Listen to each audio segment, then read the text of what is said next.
പാലക്കാട് പല്ലശ്ശിയിൽ 9 വയസ്സുകാരി വിനോദിനിയുടെ കൈമുറിച്ചു മാറ്റിയ സംഭവത്തിൽ നീതി കിട്ടിയില്ല എന്ന് കുടുംബം. ആരും ഇതുവരെ തിരിഞ്ഞു നോക്കിയില്ല എന്നും നീതി കിട്ടും വരെ നിയമ പോരാട്ടം തുടരുമെന്നും വിനോദിനിയുടെ മുത്തശ്ശി ഓമന പ്രതികരിച്ചു. ഡോക്ടർമാർക്കെതിരെ നടപടി ആവശ്യപ്പെട്ട മുത്തശ്ശി പോലീസിൽ പരാതി നൽകി. നമ്മൾ ഇതുവരെ ഡോക്ടർമാരാരും അന്വേഷിക്കുകയോ പിടിക്കുകയോ ഒന്നും ചെയ്തിട്ടില്ല. നടപടികളിലേക്കൊന്നും വന്നുമില്ല. കുട്ടിക്ക് ചികിത്സ മൂലം ഒരുപാട് കഷ്ടത്തിലാണ് ഞങ്ങൾ കഴിയുന്നത്. അതുകൊണ്ട് ഞങ്ങൾ പരാതിയിൽ തന്നെ പോവും. പരാതി കൂടെ തന്നെ പോവും ഞങ്ങൾ. അല്ലാതെ ഞങ്ങൾക്കൊരു വഴിയില്ല. അവർ ഡോക്ടർമാരിങ്ങനെ ചെയ്തല്ലോ, കൈ ഇല്ലാതെ ആക്കിയില്ലേ. പ്രതീക്ഷിച്ചൊരു നടപടിയൊന്നും ഒന്നും ഉണ്ടായിട്ടില്ല. ഒരു പരാതി കിട്ടിയിട്ടില്ല ഞങ്ങൾക്ക്.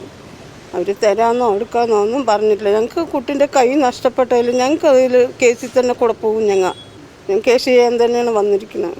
പിന്നെ കുട്ടീൻ്റെ കൈ പോയി ഇവർ കൈ തരുമോ തരില്ലല്ലോ. അപ്പോൾ ഞങ്ങൾ കുട്ടീൻ്റെ കൈ പോയതിന് ഞങ്ങൾ നടപടി കൂടി തന്നെ പോകും.